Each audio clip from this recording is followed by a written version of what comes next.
السلام علیکم ورحمۃ اللہ وبرکاتہ۔ بسم اللہ الرحمن الرحیم۔ رب اشرح لی صدری ویسر لی امری واحلل عقدۃ من لسانی یفقہوا قولی۔ آج میں جس موضوع پہ بات کرنے والا ہوں وہ ہے وسیلہ، کہ اللہ تعالیٰ کے دین میں وسیلہ کا کیا امپورٹنس ہے، وسیلہ کے تعلق سے لوگ کیا سمجھتے ہیں اور اصل میں حقیقت ہے کیا۔ دیکھیے، وسیلہ جو ہے شریعت اسلام میں بالکل فرض ہے۔ اگر کوئی اس وسیلے کا انکار کر دے تو مسلمان ہی نہیں ہو سکتا ہے، ٹھیک ہے۔ لیکن یہ وہ وسیلے کی بات ہو رہی ہے جو حقیقت پہ مبنی ہے، جس کا تعلق قرآن و سنت سے ہے۔ جیسا کہ اللہ تعالیٰ نے قرآن میں ارشاد فرمایا، یا ایھا الذین آمنوا اتقوا اللہ وابتغوا الیہ الوسیلہ، کہ اے ایمان والو تم اللہ تعالیٰ سے ڈرو اور اللہ تعالیٰ کا تقرب حاصل کرنے کے لیے، اللہ تعالیٰ کا قربت حاصل کرنے کے لیے وسیلہ اختیار کرو۔ بٹ وٹ ٹائپ آف وسیلہ، کس طرح کے وسیلہ کے تعلق سے بات ہو رہی ہے یہاں پہ؟ دیکھیں، قرآن جو ہے وہ اللہ کے رسول صلی اللہ علیہ وسلم پہ نازل ہوئی ہے، اور رسول اللہ صلی اللہ علیہ وسلم نے اس سے اصحاب کو کیا سمجھایا ہے، اس آیت کے بارے میں اصحاب کیا سمجھتے تھے، انہوں نے اس پر کیا عمل کیا ہے، یہ جاننے کی ضرورت ہے۔ آج 1500 سال بعد ہم یا کوئی بھی انسان اٹھ کے اس میں اپنی عقل کو ڈالے اور دین کے اوپر اپنی عقل کو مستنبط کرے، ایسا بالکل نہیں ہوتا ہے۔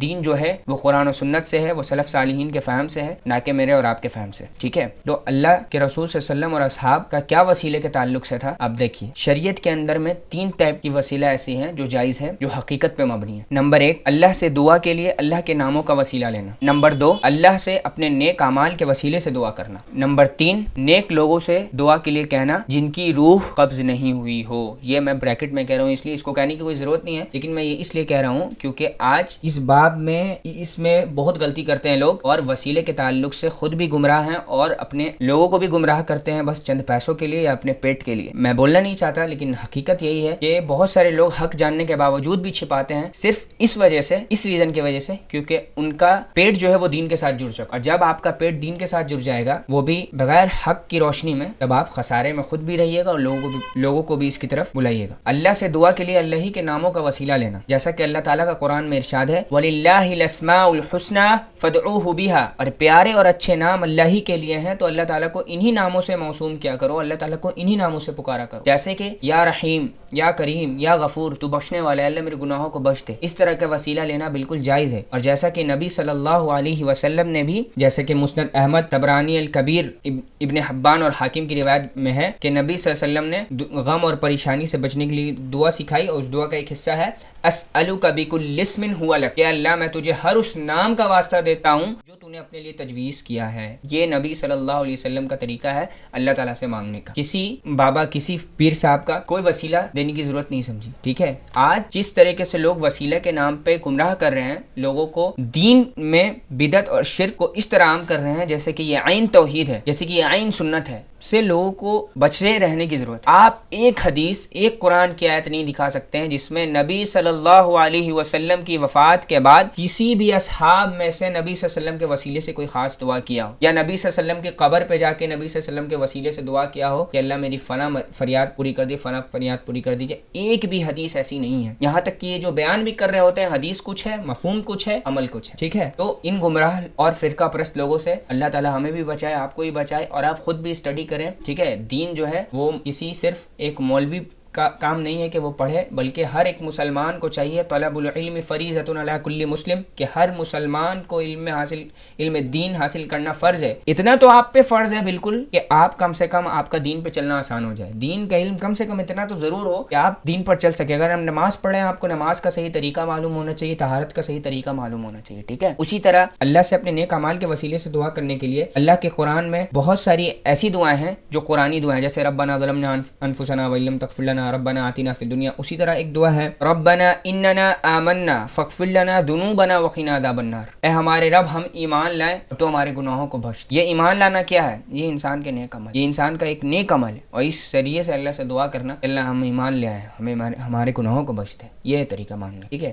اسی طرح آپ دیکھیں گے صحیح بخاری کی روایت ہے، عبداللہ ابن عمر کہتے ہیں کہ نبی کریم صلی اللہ علیہ وسلم فرماتے ہیں کہ تم سے پہلے امت میں 3 لوگ کہیں سفر میں جا رہے تھے، اب وہ ایک غار میں رات میں ٹھہرنے کے لیے گھسے، غار میں ٹھہرے ہوں گے غالباً رات گزارنے کے لیے، تو ہوا کیا، اوپر سے ایک پتھر گھسک کے ان کے غار کے منہ پہ آ گیا، جس کی وجہ سے غار بند ہو گیا۔ اب جو غار بند ہوا تو پھر وہاں سے نکلنا مشکل ہوا۔ لوگ کہتے ہیں کہ اب تمہیں یہاں سے کوئی چیز نہیں نکال سکتی، کوئی چیز باہر نہیں کر سکتی ہے سوائے اس کی کہ تم اپنے سب سے اچھے اعمال یاد کر کے اللہ سے دعا کرو، وہی تمہارے لیے نجات کا باعث بن سکتا، اور کوئی آپشن نہیں۔ تو پہلے شخص نے دعا کرنا شروع کیا، کہتا ہے کہ اے اللہ میرے بوڑھے ماں باپ ہیں، میں جب بھی شام میں جاتا ہوں تو پہلے انہیں دودھ پلاتا ہوں، پھر ہی اپنے بال بچوں اور غلام وغیرہ کو دودھ پلاتا ہوں، اس سے پہلے میں کسی کو دودھ نہیں دیتا۔ ایک دن کسی چیز کی تلاش میں مجھے تاخیر ہو گیا اور میرے ماں باپ سو گئے۔ پھر جب میں گھر گیا تو میں دودھ کا پیالہ لے کے ان کے سرانے کھڑے ہو گیا کہ میرے ماں باپ جگیں تو میں ان کو دودھ پلاؤں، یہاں تک کہ ماں باپ نہیں جگے، ان کی نیند نہیں کھلی، یہاں تک کہ صبح ہو گیا۔ پھر جب صبح ہوا انہوں نے دودھ پیا، پھر اس کے بعد میں نے اور کو دودھ پلایا اور نہیں کسی کو پلایا۔ تو اگر یہ عمل اللہ تعالیٰ میں نے صرف آپ کے لیے کیا، محض آپ کے لیے کیا ہے اخلاص کے ساتھ، تو اللہ تعالیٰ یہ چٹان کی آفت ہم سے دور کر۔ اس دعا کے نتیجے میں ہوا یہ کہ چٹان تھوڑی سی کھسک گئی، لیکن اتنا بھی نہیں گھسکا تھا کہ تینوں پار ہو جاتے، نکلنا اب بھی مناسب نہیں۔ پھر دوسرے شخص نے دعا کی، کہتا ہے کہ اے اللہ مجھے اپنے چچا کی بیٹی بہت محبوب تھی، مجھے بہت عزیز تھی، میں نے ہمیشہ اس کے ساتھ برا ارادہ رکھا، اس کے ساتھ بدکاری کرنا چاہا، لیکن کبھی وہ اس چیز پر راضی نہیں ہوئی۔ اسی زمانے میں ایک بار قحط پڑا تو وہ میرے پاس آئی اور میں نے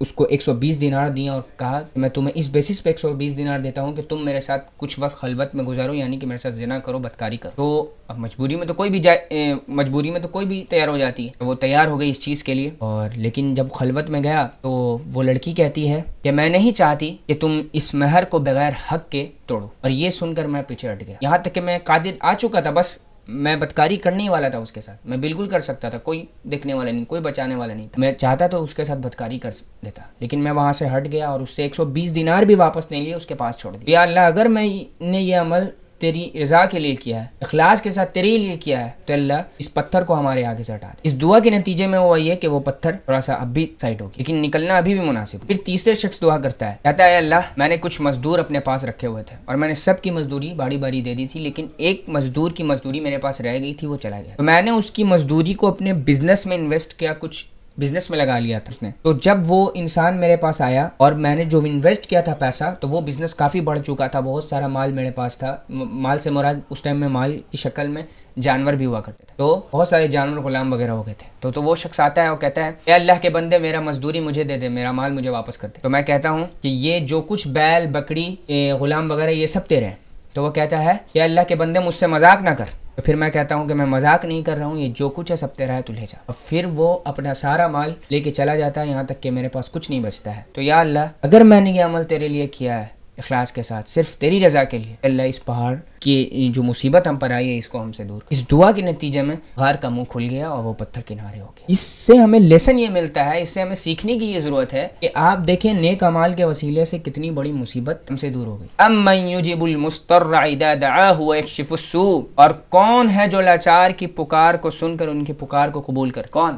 اللہ ہے۔ اس حدیث کی بیسس پہ لوگ کہہ سکتے ہیں یہ ابھی کیوں بیان کیا جا رہا ہے، یہ تو پچھلی امت کے لیے۔ آپ خود دیکھیں لقد کان لکم فی رسول اللہ اسوۃ حسنہ، ہمارے لیے جو بہترین آئیڈیل بہترین نمونہ ہے وہ نبی صلی اللہ علیہ وسلم کی زندگی، اور نبی صلی اللہ علیہ وسلم کی زندگی میں انہوں نے کوئی بھی ایک بات فضول کی نہیں کی ہے۔ کوئی بھی بات کرتے تھے تو اس کے پیچھے ایک لیسن ہوتا تھا، اس کے پیچھے ایک پوری تھیوری ہوتی تھی، اس کے پیچھے ایک پورا سبق دینا، لوگوں کو سکھانے کا مقصد ہوتا ہے۔ تو یہ اپنے اصحاب کو بتایا کیوں اللہ کے نبی، انہوں نے دکھایا ایک اعمال سے وسیلہ لگایا جاتا ہے۔ یہ ایک حدیث میں بہت ساری حدیث ہیں، اگر جو انسان یہ چاہے کہ مجھے ماننا ہی نہیں تو پھر نہیں ماننی، کوئی بات نہیں ہے، لیکن جو اوتھینٹک چیز ہے نا وہ اس کو آپ بدل نہیں سکتے ہیں۔ قل الحق وان کان مرا، حق بات کہو اگرچہ کڑوی لگے۔ تو اگر آپ کو کوئی چیز پسند نہیں آ رہی ہے نا تو آپ اس پہ تحقیق کریں۔ وسیلہ جو ایک ایسا باب ہے، مشرکین مکہ سے بھی یہی غلطی ہوئی تھی، مانتے تھے کہ اللہ ہی سب کچھ دیتا ہے، کیا کرتے تھے؟ بتوں کی پرستش کیوں کرتے تھے؟ والذین اتخذوا من دونه اولیاء ما نعبدهم الا ليقربونا الى الله زلفى، اور جو لوگ اللہ کو چھوڑ کے اپنے اولیاء بنا رکھے ہیں وہ کہتے ہیں کہ ہم ان کی عبادت صرف اس لیے کرتے ہیں کہ یہ ہمارے اللہ کے قریبی مرتبے میں ہماری رسائی کرتے ہیں۔ یہی ہے ان اللہ یحکم بینہم فیما ہم فیہ یختلفون، اور یہ لوگ جس معاملے میں اختلاف کر رہے ہیں اللہ تعالیٰ اس کا بدلہ خود دے گا۔ نیک لوگوں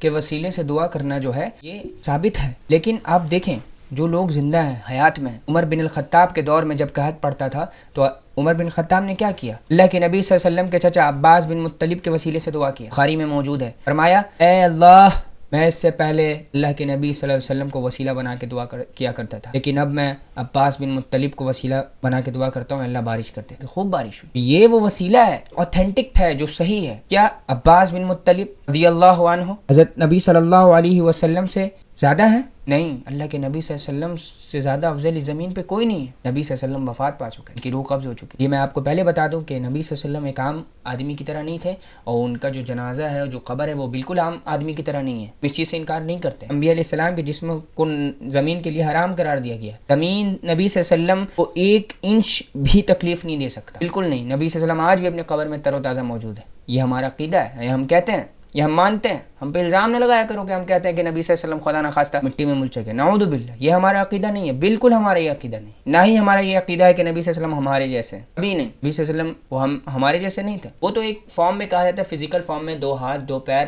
آنکھ منہ، ایک انسان تھے، یہ اس معنی میں کہا جاتا ہے سائنٹیفکلی اعتبار سے کہ وہ ہماری طرح تھے۔ سیدنا انس بن مالک رضی اللہ عنہ کہتے ہیں کہ جب نبی صلی اللہ علیہ وسلم کے دور میں قحط پڑتا تھا تو لوگ نبی صلی اللہ علیہ وسلم سے دعا کرواتے تھے۔ ایک بار ہوا یہ کہ نبی صلی اللہ علیہ وسلم خطبہ دے رہے ہیں، ایک دیہاتی آیا اور کہتا ہے نبی صلی اللہ علیہ وسلم بچے مر رہے ہیں، جانور مر رہے ہیں، لوگ پیاس سے ترس رہے ہیں، آپ اللہ سے دعا کریں۔ اللہ کے نبی صلی اللہ علیہ وسلم نے اللہ سے دعا کیا کہ قسم ہے اس رب کی جس کے ہاتھ میں میری جان ہے، دعا مانگنے کا طریقہ دے۔ اور نبی صلی اللہ علیہ وسلم کا ہاتھ بھی نیچے نہیں ہوا، وہ ممبر سے بھی نہیں نیچے اترے، اور اتنی بارش ہوئی کہ بتایا نہیں جا سکتا۔ اللہ کے نبی صلی اللہ علیہ وسلم کے ریش مبارک سے پانی ٹپکنا شروع ہوا، اگلی جمعہ تک بارش ہوتی رہی۔ پھر ایک دیہاتی آتا ہے، اللہ کے نبی صلی اللہ علیہ وسلم سے فریاد کرتا ہے کہ اللہ کے نبی صلی اللہ علیہ وسلم عمارتیں برباد ہو رہی ہیں، آپ اس کے لیے بھی دعا کریں۔ پھر اللہ کے نبی صلی اللہ علیہ وسلم نے دعا کی، جا کے بارش رکی۔ یہ تھا وسیلہ کا طریقہ۔ یہ آپ کو کس نے بتا دیا؟ اے معین الدین چشتی، پال لگاتے کشتی کہاں سے؟ غوث المدد کون غوث؟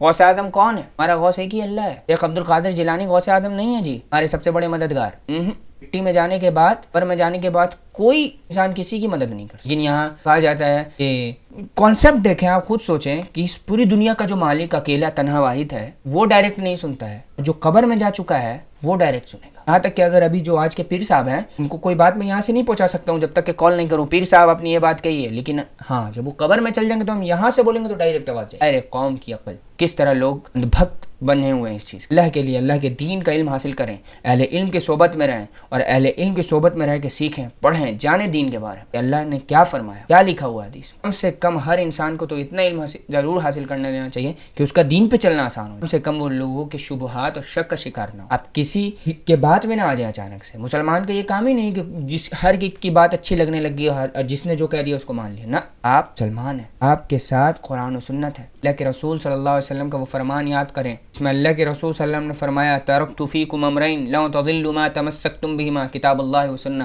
میں اپنے بعد تمہارے لیے 2 چیزیں چھوڑے جا رہا ہوں، جب تک ان دونوں کو مضبوطی سے پکڑے رکھو گے کبھی گمراہ نہیں ہوگے۔ کون ہے وہ 2 چیز؟ اللہ کی کتاب، دوسرا میری سنت۔ اللہ کے لیے اللہ کے دین کا علم حاصل سیکھیں، علماء کے درس میں بیٹھیں، علماء سے جڑیں، اہل علم کے رابطے میں رہیں، جہاں کسی مسئلے میں پھنسے ان سے سوال کریں۔ کسی بھی آیت یا حدیث پہ اپنے فہم کو نہیں قرار دیا جاتا ہے، اپنے فہم کو اس پہ مسلط نہیں کیا جاتا ہے، اپنے باباؤں کے فہم کو اس پہ مسلط نہیں کیا جاتا ہے۔ صرف اس کی فہم کو مانیں گے جو اللہ کے رسول صلی اللہ علیہ وسلم فہم سے نزدیک ہو۔ اور مختار پڑھیں امام ابو حنیفہ کی کتاب چادر خانیہ، اس میں امام ابو یوسف امام ابو حنیفہ کا قول نقل کرتے ہیں، کہتے ہیں لا ينبغي لأحد ان يدعو الله الا به، انسان کے لیے یہ بات جائز نہیں ہے وہ اللہ کے علاوہ کسی اور وسیلے سے اللہ سے دعا کرے۔ فتویٰ ہے امام ابو حنیفہ کا فتویٰ ہے، جس امام کے بارے میں سب سے زیادہ جھوٹ بولا جاتا ہے ہندوستان پاکستان میں کہ امام ابو حنیفہ نے یہ کیا، امام ابو حنیفہ نے یہ کہا۔ تعالیٰ سے دعا کریں اپنے لیے، سیکھیں دین کو۔ علینا الا البلاغ۔ السلام علیکم ورحمۃ اللہ۔